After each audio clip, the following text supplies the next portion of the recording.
Yo, what is going on, everybody? I am the Big Spectre. You already know what it is, and I understand I'm a little late to the show, but I still want to talk about my thoughts and some theories I have for episode 4 of Welcome to Derry. Now, right off the bat, let me just say one thing. This show is definitely starting to pick up steam now. After what I saw from episodes 2 and 3, I was kind of, I don't want to say pessimistic, but I definitely just wasn't feeling the show.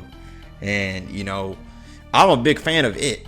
So for me to not be enjoying this show was a big deal to me. And I thought a major part of why I didn't enjoy it was because, well, number one, I didn't really see enough of Pennywise. And number two, there was just a lot of nothing going on. And because of that, I can't enjoy the show. You know, especially when this is a horror show where it's based off horror, you need shit to happen, you know?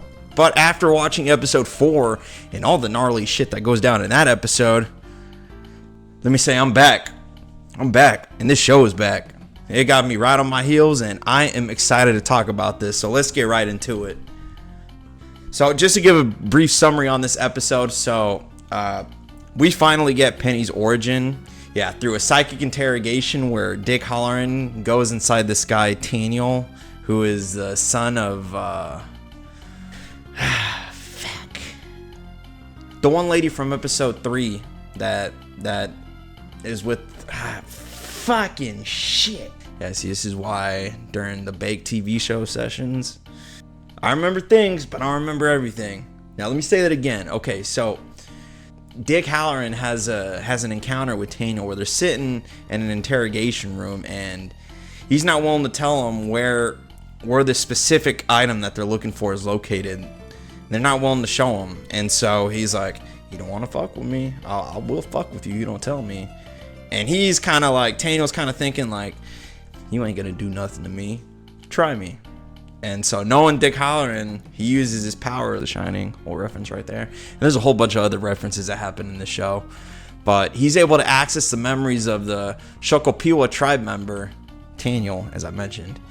And he learns that the entity known as the Galoo, which is Pennywise, crashed to Earth via meteor millions of years ago, and it was first encountered by the indigenous people. And then they used shards to meteor trap it beneath Derry. And yeah, you kind of see this whole thing go down. And it was just kind of funny because in like his memory, his mom asked him if he knows what the Galoo is, and what could have been like a 5-second response and yeah, I know the story of the Galoo, turns into like a whole 5-minute breakdown of Pennywise's true origin, which at first thought was ridiculous, but then seeing it a second time, I was like, you know what, this makes sense, because we really have never gotten an origin for Pennywise the clown. All we know is that he's a shape-shifting clown that can go and fear people. But now we got the origin, and now we see even more things. Like, I don't know if you guys are aware that in Stephen King's whole universe, there's this thing called Maturin, I think. It's a turtle, and you kind of see that reference built in when you see the turtle shell, and so that's another seed that's planted right there. And yeah, I honestly, again, I'm gonna say off the bat that I don't think the CGI is really the best. You know, there's some parts where you can tell it's a little fishy. It's not any bullshit CGI. It's just not what it could be for a franchise like it. Nonetheless, though, good jump scares and just good overall horror scenes altogether. Like that one scene where I believe it's Will. So during a fishing trip, Will sees a red balloon and is attacked by a grotesque version of his dad. And yeah, they're out fishing, you know, and then his dad goes to go get something from the bait tackle box, and then I don't know where he sees a fish kind of come up to him and reels Will right in. And yeah, he sees like a dead version of his dad saying something about the fire, and that really scared the shit out of him. And I gotta admit, that was a good scene right there.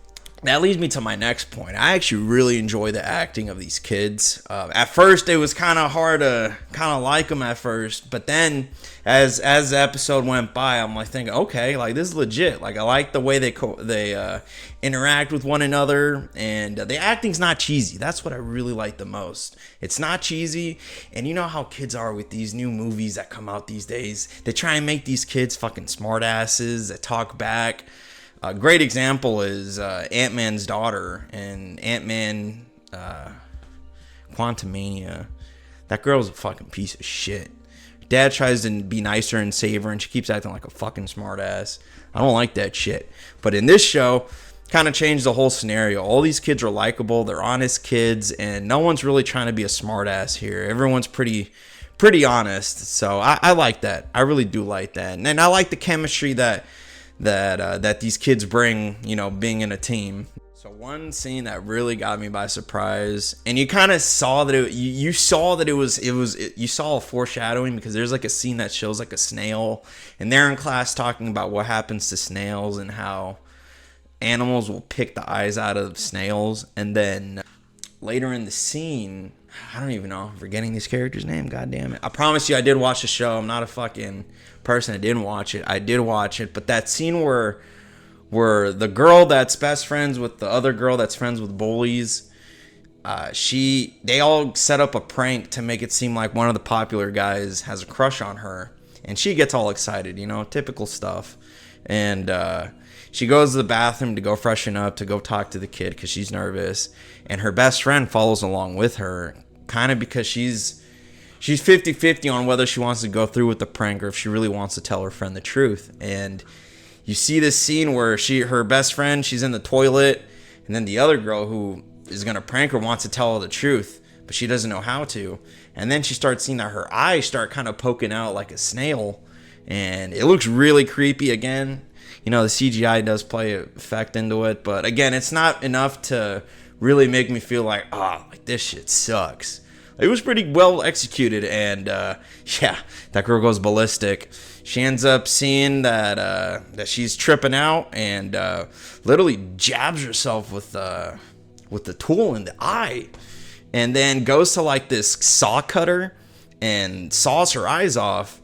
And then when, you know, because that was all Pennywise's effect, and then when everything's back to normal, her other friend that was gonna get pranked on tries to help her out. And by the time that the whole scene is done, all the kids walk in to see what the fuck is going on. And they see that tool in her hand as if she was the one that poked her best friend's eyeball out. And yeah, I was pretty disgusted by that, seeing her, that like literally her eyeball was like popped out. I was like, holy shit. But it seems like this girl is going to the mental institution again. She's fucked. And I feel bad for her. I genuinely do, because it just seems like she can't get a good break. Like, first she feels bad for the kid in the very beginning of the show that got sent out and probably eaten by Pennywise. She feels guilty for that, for letting that happen. And then she feels guilty again for when that kid's friends come along, they get ripped up by that monster demon baby thing. And then she feels even worse for that. And then on top of that, with the guy that was sent to jail for apparently murdering those kids, which he didn't, by the way. They sent him there because he didn't have an alibi. But she now feels guilty for him being in jail for something she knows he didn't do.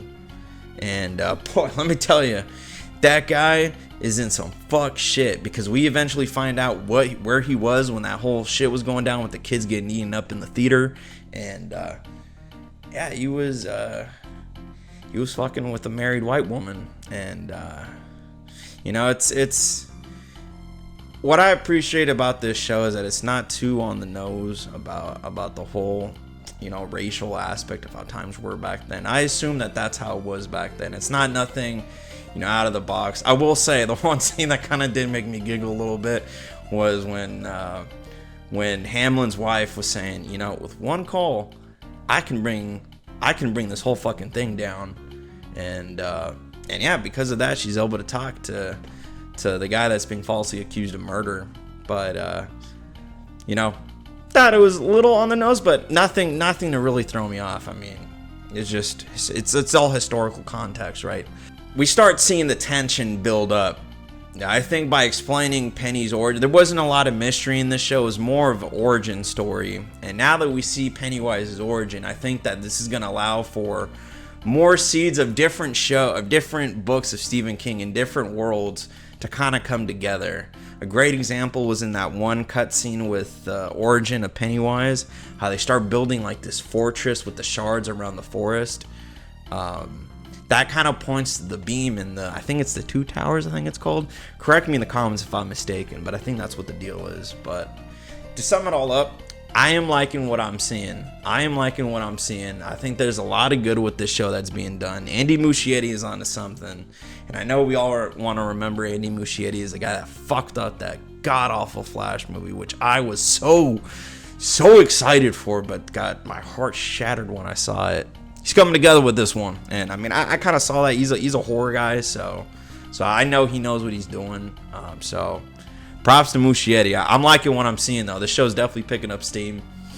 And now for some theories. So some theories that I have, with number one being the Well House Awakens. So at the end of the episode, we got a glimpse of the house. I think it's that house on 2029 9 Bolt Street.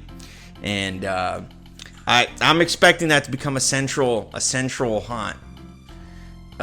Maybe even like a psychic nexus where the kids start piecing the stuff together, piecing together the truth, and it could be where Pennywise fully manifests. Because I know that in that house, bad shit happens. And that's probably where the kids will confront their worst fears, maybe. And then my other theory is what we call the Shine versus a Galoo. Dick Halloran's psychic abilities, quote-unquote the Shine, might be the only thing that can resist or even trap Pennywise again. Because they were saying earlier in the episode, the indigenous people were saying that they figured out how to contain the Galoo, which I think we'll see more of moving forward next week in next week's episode. As I was saying, going back to my second theory, could we see a showdown between these two ancient forces, the Shine versus a Galoo? Maybe Dick trains one of the kids to use their abilities. Who knows? But I think we're going to see something of that. Like, literally, Dick fighting Pennywise. Now, that would be pretty badass if you ask me. I don't know how they're going to do it. I just want to see it. And yeah, and that's all I got for today, guys. But I had to drop my thoughts. I know I'm late to the show. I'm just getting started with this whole YouTube thing. So it's going to take time before I start getting in the process of things. But again, I'm excited with what I'm seeing from it. It was my second most anticipated show of the year besides Alien, which I'm sorry to say, but that was a slight disappointment from what I was expecting of that show. But I think it's on the up and coming, and I think that we're going to see a lot more scares, and I like that they're kind of not showcasing Pennywise just yet. I think they're saving him for the last course meal. So we'll see what happens. Again, I am the Bake Spectre. Thank you for watching. Like and subscribe, and I'll see you on the next one. Have a good one, everybody.